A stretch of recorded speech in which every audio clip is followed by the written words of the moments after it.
श्लोक 16 अध्याय। अविश्वस्त चतुर बेवर्तार दृष्टांत। से शिष्य मानकु मध्य कहिले, जणे धनी लोक थिले, तांकर जणे बेवर्ता थिला, आउ से तांकर संपत्ति अपव्यय करि देउ अछि बोली ताहा विषय रे अपवाद सुनी से ताहांकु डाकी कहिले, मु तुंभ विषय रे एक कथा शुणु अछि।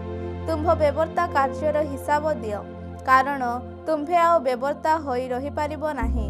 सेथिरे सेही बेवर्ता मने मने कहिला, कौन करिबी, मोहर प्रभु तो मो ठारो बेवर्ता पद छड़ाई नहीं अछंती।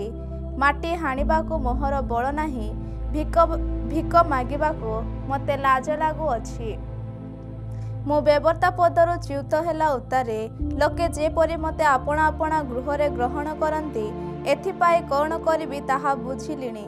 पुणी से आपणा प्रभुंकर प्रत्येक खातक को पाखकु डाकी प्रथम जन को कहिला, तुंभ उपरे मो प्रभुंकर केते पावणा। से कहिला, 100 मोहन तेल। से ताहाकु कहिला, तुम्भर चुक्तिपत्र घेनी शीघ्र बसी 50 बोली लेख। ताहापरे से आउ जन को कहिला, तुंभ उपरे केते पावणा। से कहिला, 100 भरण गहम। से ताहाकु कहिला, तुम्भर चुक्तिपत्र घेनी 80 बोली लेख। सेही विश्वस्त बेवर्ता बुद्धि सहित कार्य करिथिबारो प्रभु ताहार प्रशंसा कले, जेणु एही जुगर संतान माने सेमानंको स्वजाति पक्षरे आलोकर संतान मानंको अपेक्षा अधिक बुद्धिमान। मु मध्य तुम्भमानंको कहुअछि, अधर्म धनरे आपणा आपणा निमंते बुद्धि लाभ कर, जेपरि ताहा शेष हेले सेमाने तुम्भमानंको नित्यस्थायी वासस्थान रे ग्रहण करिबे। जे अति अल्प विषय विश्वस्त, से बहुत विषय मध्य विश्वस्त अटे।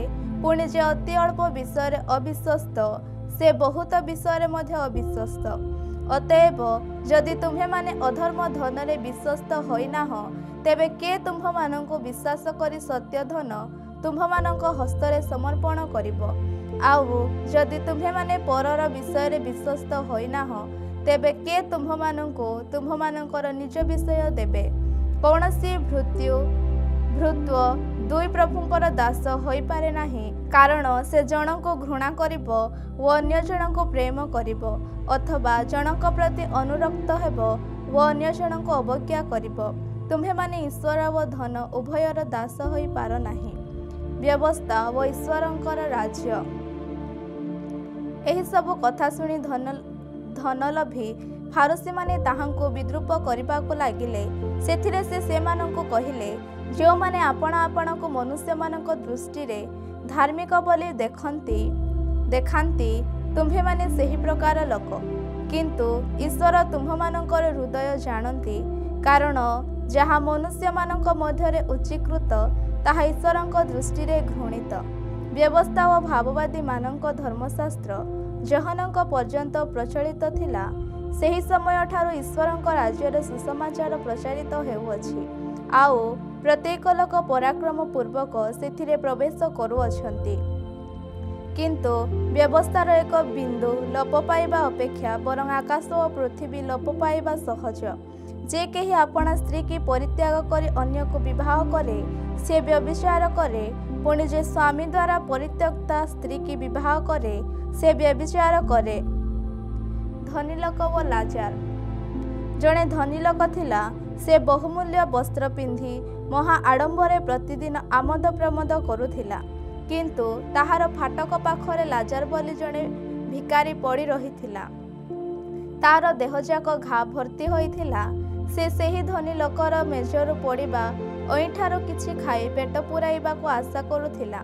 आउ कुकुर गुड़ाक सुधा आसी ताहार घा सबु चाटुथिले। कालक्रमे सेही भिकारीटी मरीगला व दूतमानंक द्वारा अब्राहमंक कळकू नियागला। परे सेही धनी लोक मध्य मरीगला व समाधि पाइला। आउ से नगर जंत्रणारे कलबल होई उपरकू चाहि दूररे अब्राहम व तांको कଳରେ लाजरंकु देखिला। सेथिरे से डाकी कहिला, हे पिता अब्राहम, मते दया करी लाजरंकु पठाई दियंतु, जेपरि से पानी रे आपणा अंगुलीर टीप बुड़ाई मोर जीभकू ठंडा करे, कारण मु एही नियारे कलबल हेउअछि।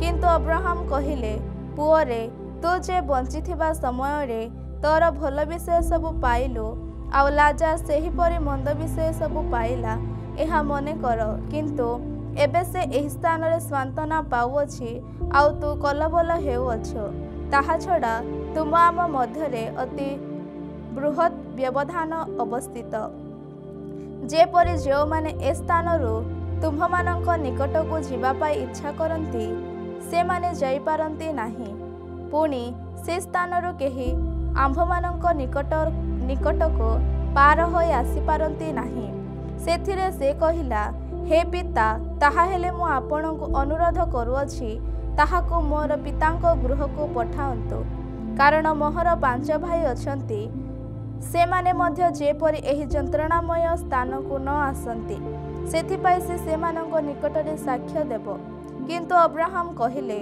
से मानक निकटरे मशा व भाववादी मानक धर्मशास्त्र अछि से माने से मानकर कथा सुनंतु सेथिरे से कहिला हे पिता अब्राहम ताहा यथेष्ट नुहे मात्र जदि मृत मानक पाखरु जणे से मानक निकटको जीव ताहा हेले से माने मन परिवर्तन करिवे किंतु से ताहांकु कहिले जदि से माने मशा व भाववादी मानकर कथा न शुणती ताहा हेले मृत मानक मध्यरु जणे पुनर्थित हेले सुधा से माने परामर्श ग्रहण करिवे नाही लूक 17 अध्याय भिग्नजनक पाप व क्षमा प्रदान से आपणा शिष्य मानक कहिले भिग्न जे न घटिब एहा असंभव किंतु जहा द्वारा ताहा घटिब हाय से दंडर पात्र एही क्षुद्र मानक मध्यरु जनकर विघ्नर कारण हेबा अपेक्षा बरं ताहा बेकरे गोटिए चकी पथर टंगा जाई ताहाकु समुद्र रे निक्षेप करा जाइथिले ताहा पक्षरे भल होई थांता तुम्भे माने आपणा आपणा विषय रे सावधान होई थाओ जदि तुम्भ भाई पाप करे तेबे ताहाकु अनुजोग कर आउ से जदि मन परिवर्तन करे तेबे ताहाकु क्षमा दियो पुणी जदि से दिन भितरे 7 थर तुम्भ विरुद्ध पाप करे व 7 थर तुम्भ निकट को फेरी आसे मो मन परिवर्तन करूअछि बोली कहे तेबे ताहाकु क्षमा कर विश्वासर वृद्धि सेथिरे प्रेरित माने प्रभु को कहिले आंभ मानकर विश्वास बढ़ाई दियंतु प्रभु कहिले जदि गोटे सरिसदाना परि तुम्भ मानकर विश्वास थाए ताहा हेले एही तुतकळी गछ को तू समूले उपाड़ी जाई समुद्र रे रपित हो बोली कहिले ताहा तुम्भ मानकर आज्ञा मानिब दासर कर्तव्य किंतु तुम्भ मानक मध्यरे एपरि लोक के अछि जहार दास हळ बुलाई किंबा पशु चराई खेतरु आसिले से ताहाकु कहिबो एही क्षणी आसी खाई बस से कौन बरंच ताहाकु कहिबो नाही मोर खाइबार ठीक कर पुणी मु ख्यापिया शेष न करिबा पर्यंत अंटा बांधी मोर सेवा कर ताहा परे तू खियापिया करिबो दास आज्ञा अनुसार कर्म करिबारु से कौन ताहाकु धन्यवाद दिए सेही प्रकारे तुम्हे माने मध्य आज्ञा अनुसार समस्त कर्म कलाउ तारे कुह आम्भे माने अकर्मण्य दास जहा कर्तव्य केवल ताहा करूअछु 10 कुष्ठींकु जीशुंक सुस्थता सेही जेरुसालेम को यात्रा करिबा समय रे समीरण व गालिली मध्य देई गमन करुथिले आउ से कौनसी गोटे ग्राम रे प्रवेश करन्ते जणे 10 जन कुष्ठी ताहांक सहित साक्षात कले से माने दूर रे ठिया होई उच्च स्वर रे कहिले हे जीसु गुरु आंभ मानंकु दया करंतु पुणी से मानंकु देखि कहिले तुम्हे माने जाय आपणा आपणा को जाजकंकु देखाओ आउ से माने जाऊ जाऊ सुची हेले किंतु से मानक मध्यरु जणे आपणको सुस्थ होइथिबा देखि उच्च स्वर रे ईश्वरक महिमा कीर्तन करू करू बाहुडी आसी जीशुंक चरण तले उबुड़ होई ताहांकर धन्यवाद करिबाको लागिला से जणे समीरणीय लोक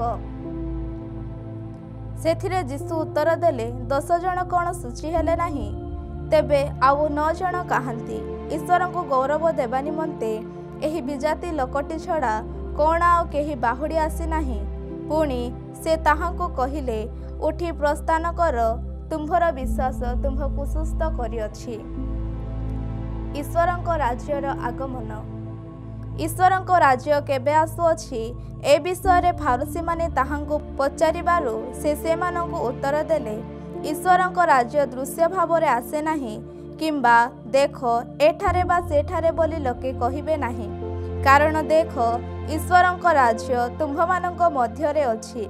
किंतु से शिष्य मानंको कहिले एपरि समय आसीबो जेतेबेले तुम्हे माने मनुष्य पुत्रंकर दिन गुड़िक मध्यरु गोटे दिन देखिबाको बांछा करिबो किंतु देखिबो नाही देख सेठारे देख एठारे बोली लोके तुम्भमानंको कहिबे किंतु तुम्हे माने जाओ नाही किंबा सेमानंकर पश्चातगामी हुओ नाही कारण बिजुली माने जेपरि आकाश रे गोटे पाखरु आर पाख पर्यंत आलुओ दिए मनुष्य पुत्र आपणा दिन रे सेही परि हेबो। किंतु प्रथमे ताहांको अवश्य अनेक दुख भोग करिबाको हेबो व एही वर्तमान पुरुष द्वारा अग्राह्य हेबाको हेबो। आउ नहंक समय जे प्रकार घटिथिला मनुष्य पुत्रंक समय रे मध्य सेही प्रकार घटिबो।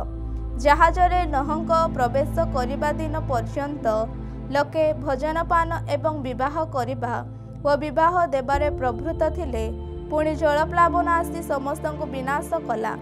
लटंक समय रे मध्य सेही प्रकार घटिला लोके भोजन पान क्रय विक्रय वृक्षारोपण व गृह निर्माण करिबारे प्रवृत्त थिले। किंतु लट सदमरु बाहरी जिबा दिन आकाशर अग्नि व गंधक वृष्टि होई समस्तଙ୍କୁ विनाश कला। मनुष्य पुत्र प्रकाशित हेबा दिन सेही प्रकार घटिबो। सेही दिन जे छात उपरे थिबो से घर भितरे थिबा आपणा जिनिसपत्र घेनी जिबा पाई वल्हाई न आसो सेही परि से खेतरे थिबो से बाहुड़ी न जाओ। लटंकर स्त्रीर कथा स्मरण कर जे केही आपणा जीवन लाभ करबाकू चेष्टा करे से ताहा हराइबो आ जे केही आपणा जीवन हराइबो से ताहा बंचाइबो। मु तुम्भमानंको कहुअछि सेही रात्रि रे दुई जण गोटे शଯ୍ୟାରେ थिबे जणको ग्रहण कराजिबो व अन्य जणको परित्याग कराजिबो। दुई जण स्त्री एकाठी चक्की पेसुथिबे जणको ग्रहण कराजिबो अन्य जणको परित्याग कराजिबो। दुई जण खेतरे थिबे जणको ग्रहण कराजिबो व अन्य जणको परित्याग कराजिबो। सेथिरे से माने ताहांको उत्तर देले हे प्रभु केउठारे से सेमानंको कहिले जेउठारे सब सेहिठारे सागुना गुड़ाक मध्य एकाठी हेबे। लूक 18 अध्याय विधवा और विचारकर्ता दृष्टांत।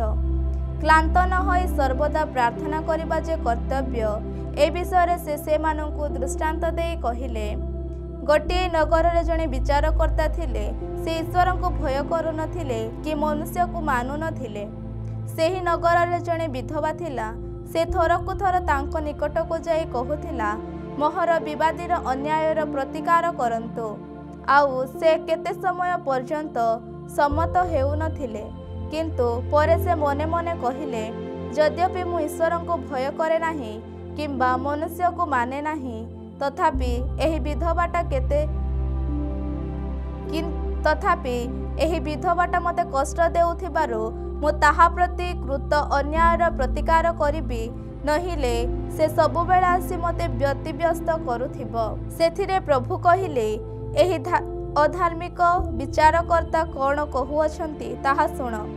तेबे ईश्वरंकर जे मननीत लोक माने दिवारात्र ताहांकु डाकुथांती से कि सेमानंक प्रति कृत अन्यायर प्रतिकार करिवे नाही यद्यपि से सेमानंक शत्रुमानंक प्रति दीर्घ सहिष्णु अटंती। मु तुम्भमानंकु कहुअछि से शीघ्र सेमानंक प्रति कृत अन्यायर प्रतिकार करिवे तथापि मनुष्य पुत्र आसी पृथ्वी रे कौन विश्वास देखिबे।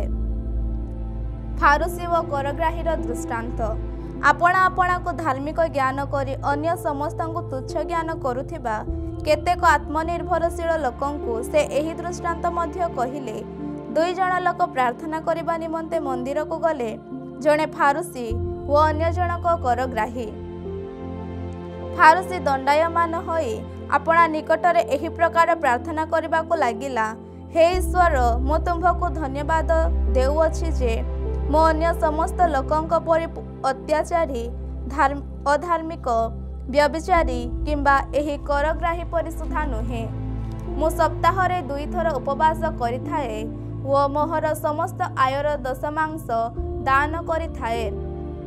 କିନ୍ତୁ କରଗ୍ରାହୀ ଦୂରରେ ଠିଆ ହୋଇ ସ୍ୱର୍ଗ ଆଡ଼େ ଊର୍ଦ୍ଧ୍ୱଦୃଷ୍ଟି କରିବାକୁ ସୁଦ୍ଧା ସାହସ କଲା ନାହିଁ, କିନ୍ତୁ ଆପଣା ଛାତିରେ ମାରି ହୋଇ କହିବାକୁ ଲାଗିଲା, ହେ ଈଶ୍ୱର, ମୁଁ ପାପୀ, ମୋତେ ଦୟା କର। ମୁଁ ତୁମ୍ଭମାନଙ୍କୁ କହୁଅଛି, ସେ ଲୋକ ନୁହେଁ, ବରଂ ଏହି ଲୋକ ଧାର୍ମିକ ଗଣିତ ହୋଇ ଆପଣା ଗୃହକୁ ଚାଲିଗଲା।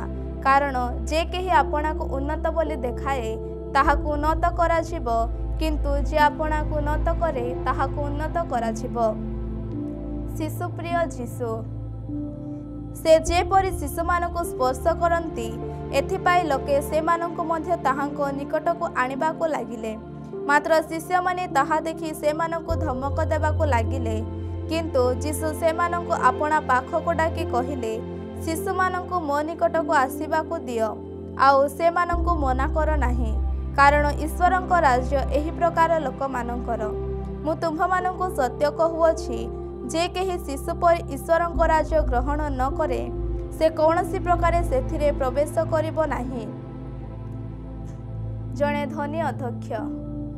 ଜଣେ ଅଧ୍ୟକ୍ଷ ତାହାଙ୍କୁ ପଚାରିଲା, ହେ ସଦ୍ଗୁରୁ, ଅନନ୍ତ ଜୀବନର ଅଧିକାରୀ ହେବା ନିମନ୍ତେ ମୁଁ କ'ଣ କରିବି? ସେଥିରେ ଯୀଶୁ ତାଙ୍କୁ କହିଲେ, ମୋତେ ସତ୍ ବୋଲି କାହିଁକି କହୁଅଛ? ଜଣଙ୍କ ବିନା ଅର୍ଥାତ୍ ଈଶ୍ୱରଙ୍କ ବିନା ଅନ୍ୟ କେହି ସତ୍ ନୁହେଁ। ଆଜ୍ଞାଗୁଡ଼ିକ ତ ତୁମ୍ଭେ ଜାଣ, ବ୍ୟଭିଚାର କର ନାହିଁ, ନରହତ୍ୟା କର ନାହିଁ, ଚୋରି କର ନାହିଁ, ମିଥ୍ୟା ସାକ୍ଷ୍ୟ ଦିଅ ନାହିଁ, ଆପଣା ପିତାମାତାକୁ ସମାଦର କର। ସେ କହିଲେ, ଏହି ସମସ୍ତ ମୁଁ ଯୌବନ କାଳରୁ ପାଳନ କରି ଆସିଅଛି। ଯୀଶୁ ଏହା ଶୁଣି ତାଙ୍କୁ କହିଲେ, ତୁମ୍ଭର ଆଉ ଗୋଟିଏ ବିଷୟ ଊଣା ଅଛି।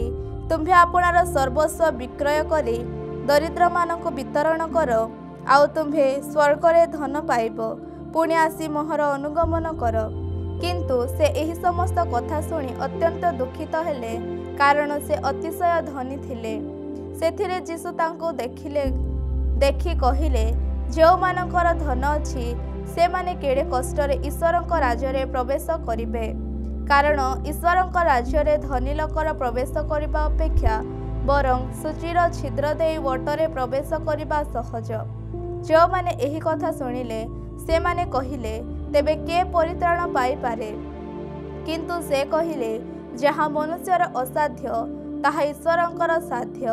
ସେଥିରେ ପିତର କହିଲେ, ଦେଖନ୍ତୁ, ଆମ୍ଭେମାନେ ଆପଣା ଆପଣାର ସର୍ବସ୍ୱ ପରିତ୍ୟାଗ କରି ଆପଣଙ୍କ ଅନୁଗାମୀ ହୋଇଅଛୁ।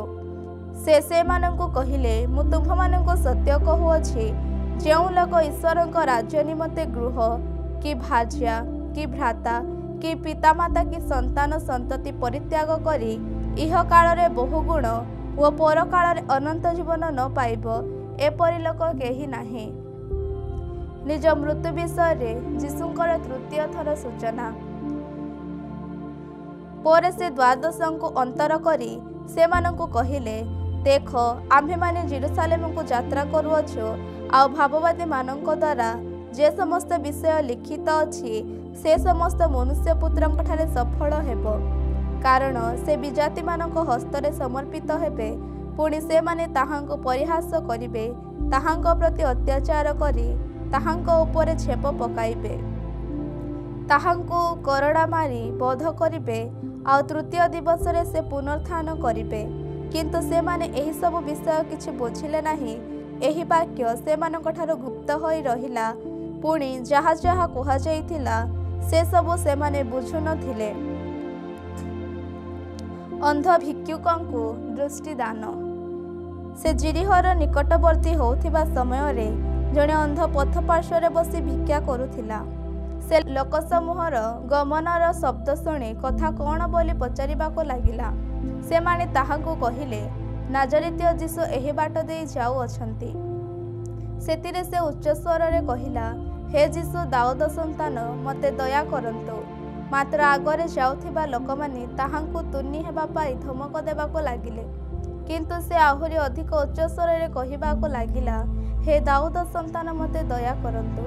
ସେଥିରେ ଯୀଶୁ ଠିଆ ହୋଇ ତାହାଙ୍କୁ ଆପଣା ନିକଟକୁ ଆଣିବା ପାଇଁ ଆଜ୍ଞା ଦେଲେ। ପୁଣି ସେ ନିକଟରେ ଉପସ୍ଥିତ ହୁଅନ୍ତେ ସେ ତାହାଙ୍କୁ ପଚାରିଲେ, ମୁଁ ତୁମ୍ଭ ପାଇଁ କ'ଣ କରିବି ବୋଲି ତୁମ୍ଭେ ଇଚ୍ଛା କରୁଅଛ? ସେ କହିଲା, हे प्रभु मु जेपरी दृष्टि पाए। यीशु ताहांको कहिले, दृष्टि पाओ, तुम्भर विश्वास तुम्भको सुस्थ करुअछि।